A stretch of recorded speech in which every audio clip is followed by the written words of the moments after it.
मित्रों को नमस्कार।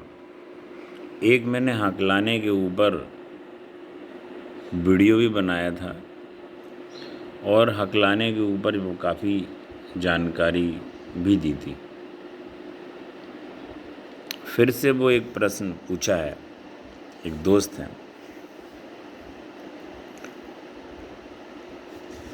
उन्होंने कहा मैं हकलाने से परेशान हूँ और उनको पता नहीं चलता ये कब होता है। वो जल्दी जल्दी बोलते हैं। उनके पिताजी को भी शायद ये समस्या है, इसलिए दूसरों को समझने में दिक्कत आती है। मैं अपने बोलने पर नियंत्रण नहीं रख पाता हूँ। कई फिल्मी हीरो हैं, ऐसे हैं, ऋतिक रोशन भी उनमें से एक हैं अभी, जो हकलाते हैं, हकलाने से परेशान हैं। मित्रों, मेरे साथ एक दोस्त पढ़ते थे यूनिवर्सिटी में, BCMS थे। मैं नाम नहीं ले रहा, वो एकदम से पॉपुलर दूसरे रूप में हो जाएंगे या लोग उन्हें बुरा भी लग सकता है, व्यक्तिगत बात थी। पर मैं उनके साथ अनुभव करता था, जब भी उनके पिताजी उनके सामने आते थे और वो हकलाना चालू कर देते थे। और मैंने बहुत सारे लोगों के साथ ध्यान करके अनुभव किया। हकलाना दबाव और तनाव में आता है। जब हम किसी चीज़ से डरने लगते हैं, हमारा अनकॉन्शियस ब्रेन हकलाना शुरू कर देता है।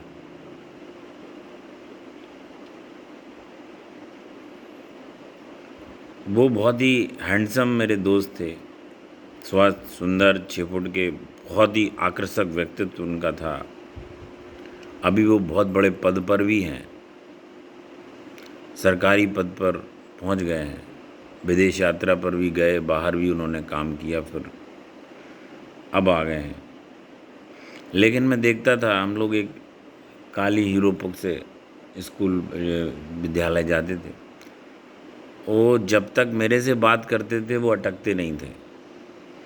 जैसे ही उनके पापा सामने आ जाते थे, उनकी मम्मी सामने आ जाती थी, वो अटकने लगते थे, वो उनका हकलाना चालू हो जाता था। मैं विश्वास नहीं कर पाया क्या हो रहा है।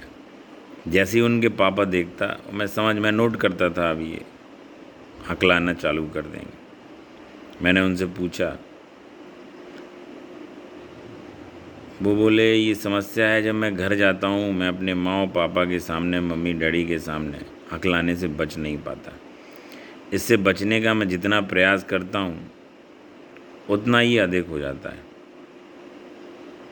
फिर मेरे पापा इस चीज़ पर जितना टोकते हैं, हकलाने पे काम करते हैं, मुझे कपकपाहट चालू हो जाती है।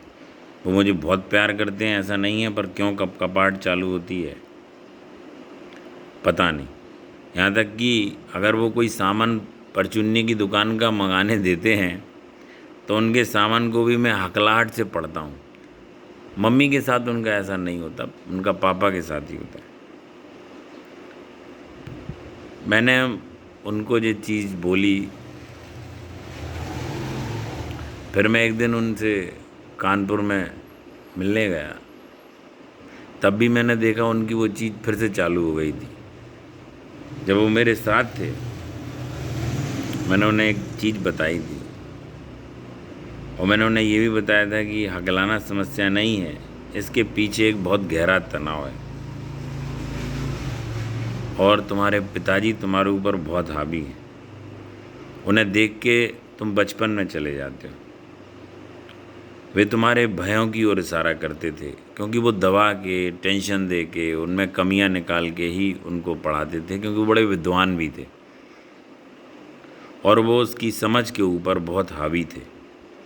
एक बार उन्होंने उसके जोर का थप्पड़ कान में दे दिया, उस मित्र के कान से मवाद आने लगी और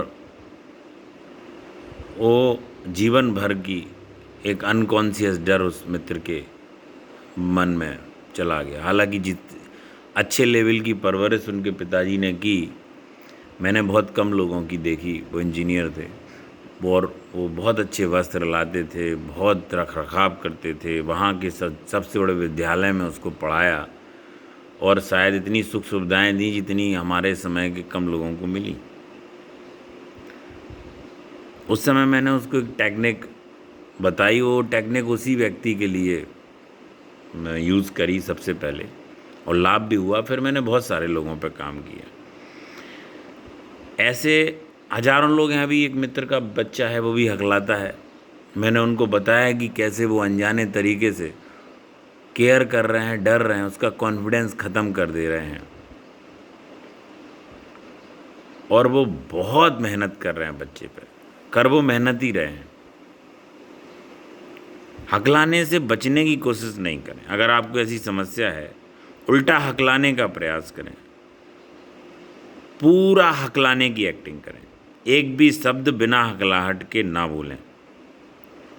हालांकि मैंने उनको जब समझाया तो बोले इससे क्या होगा, ये कैसी उल्टी बात है, मैं हकलाने की निजात पाना चाह रहा हूँ और मुझे और हकलाने के लिए बता रहे हो।